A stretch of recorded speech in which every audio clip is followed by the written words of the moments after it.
Hi guys.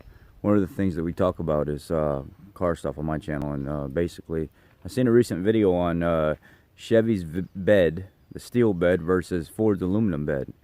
One of the main reasons why Ford would create an aluminum bed is for fuel efficiency, lighten the vehicle up some. And what a lot of people don't understand is the tensile strength or yield strength of aluminum versus steel. You know, steel does have a little bit more, but let's talk about for general practicality purposes here.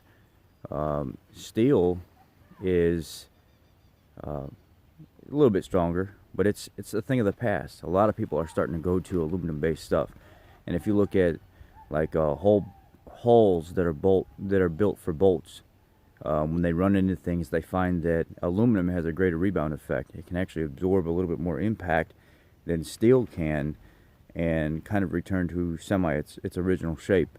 So a lot of the videos that you see, like if you analyze the Silverado versus the F150 bed strength test, you'll see that there's a number of things that are not even. When are you ever going to take 52 bricks or 54 bricks or whatever it is and just drop from, you know, a height of 6 feet into the back of a bed and then watch it make its impact and expect something not to happen?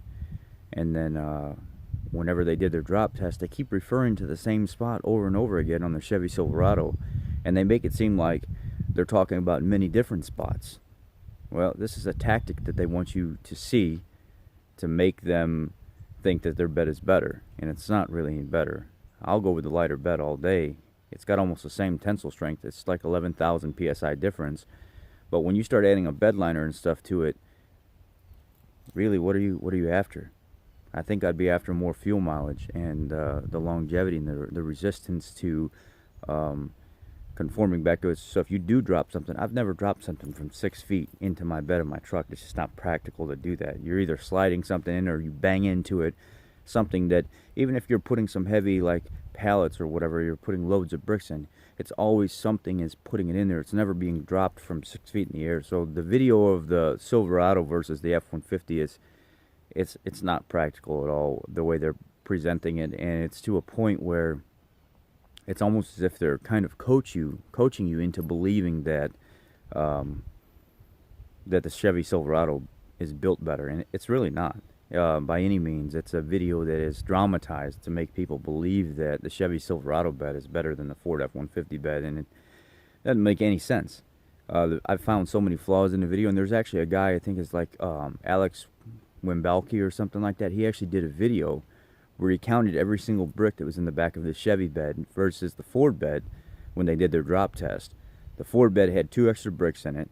The angle of the toolbox that they push off was actually angled to the point where it made direct impact with the corner of it, versus the Chevy bed where it was not angled that way. It's just, you got to be careful when you watch these videos because they don't make a lot of sense and they're very dramatized. It's just, go find a truck, find what you like. You're going to be very happy with the F-Series truck, the 150, the 250, the 350s. They're workhorses. They're monsters. And there's a reason why Ford's been #1 for a long time. And it's not going to change. Ford doesn't plan on letting anybody walk away and leave them. It's the analogy that I talk about when I was talking to this gentleman about business. And he said, if you ever go to a Samsung seminar, you'll see that Samsung constantly talks about beating Apple. They want to make their product better and faster than Apple. But if you go to an Apple seminar, which Apple represents the Ford in my analogy, Apple doesn't talk about that. Apple talks about making the product better for the user, for the consumer. Let's make it better than what it was before, because we're not competing to beat anybody else, because we've already beat them. Be careful with what you watch and the information that's out there, because a lot of it's dramatized and a lot of it's trying to sway you a certain way when you should go find out for yourself. Go drive one of them F-150s, F-250s. Come to Billywood Ford and Gina and check it out. Thanks, guys.